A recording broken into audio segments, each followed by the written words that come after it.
ആശുപത്രിയിൽ ചികിത്സാ പിഴവ്, നവജാത ശിശുവിനെ വിരൽ മുറിഞ്ഞു. തൃശൂർ ജില്ലയിലെ കുന്നംകുളം മലങ്കര സ്വകാര്യ ആശുപത്രിയിൽ നടന്ന ചികിത്സാ പിഴവിനെ തുടർന്ന് 5 ദിവസം മാത്രം പ്രായമുള്ള പെൺകുഞ്ഞിന്റെ വലത് കൈയിലെ തള്ളവിരലിന്റെ പകുതി നഷ്ടപ്പെട്ടതായി ഗുരുതരമായ പരാതി ഉയർന്നിരിക്കുകയാണ്. പന്നിത്തടം സ്വദേശികളായ ജിത്തു ജിഷ്മ ദമ്പതികളുടെ കുഞ്ഞിനാണ് ഇങ്ങനെ സംഭവിച്ചത്. ജനുവരി 16-നാണ് പ്രസവം നടന്നത്.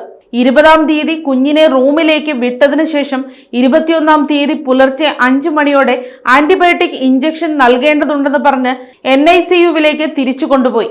എന്നാൽ ഏറെ നേരം കഴിഞ്ഞിട്ടും കുഞ്ഞിനെ തിരികെ കിട്ടാതെ വന്നതോടെ ബന്ധുക്കൾ ആശങ്കയിലായി. ബന്ധുക്കൾ പറയുന്നത് ഇങ്ങനെയാണ്: ബെല്ലടിച്ചിട്ടും പ്രതികരണമൊന്നും ഉണ്ടായില്ല. പിന്നീട് ഒരു മെയിൽ നഴ്സ് വന്നു. കുഞ്ഞിന്റെ കയ്യിൽ ചെറിയ മുറിവ് വന്നതായി പറഞ്ഞു. ഡോക്ടർ എത്തി സ്റ്റിച്ച് ചെയ്യണമെന്നും പറഞ്ഞു. എന്നാൽ രാവിലെ 7 മണിയായിട്ടും ഡോക്ടർ എത്തിയില്ല. അവസാനം നിർബന്ധം പിടിച്ചാണ് NICU-വിൽ പ്രവേശനം അനുവദിച്ചത്. കുഞ്ഞിന്റെ കൈ പ്ലാസ്റ്റർ ചെയ്തിരിക്കുകയായിരുന്നു. അത് അഴിച്ചു നോക്കിയപ്പോഴാണ് വിരലിന്റെ പകുതി മുറിഞ്ഞു പോയതായി കണ്ടത്. കുഞ്ഞിന്റെ ബന്ധുക്കൾ ആരോപിക്കുന്നത് പുലർച്ചെ കുഞ്ഞിനെ കൊണ്ടുപോയത് മുതൽ രാവിലെ 10 മണിവരെ യാതൊരു ചികിത്സയും ലഭിച്ചില്ല എന്നതാണ്.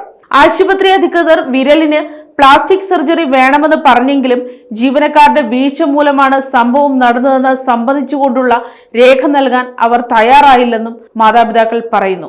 കുഞ്ഞിന്റെ മാതാപിതാക്കൾ കുറ്റക്കാർക്കെതിരെ നടപടി വേണമെന്നാവശ്യപ്പെട്ട് കുന്നംകുളം പോലീസ് സ്റ്റേഷനിൽ പരാതി നൽകി. ഇതിന്റെ അടിസ്ഥാനത്തിൽ പോലീസ് FIR രജിസ്റ്റർ ചെയ്ത് അന്വേഷണം ആരംഭിച്ചിട്ടുണ്ട്. വിഷയത്തിൽ ആശുപത്രി അധികൃതർ പ്രതികരിക്കാൻ തയ്യാറായിട്ടില്ല.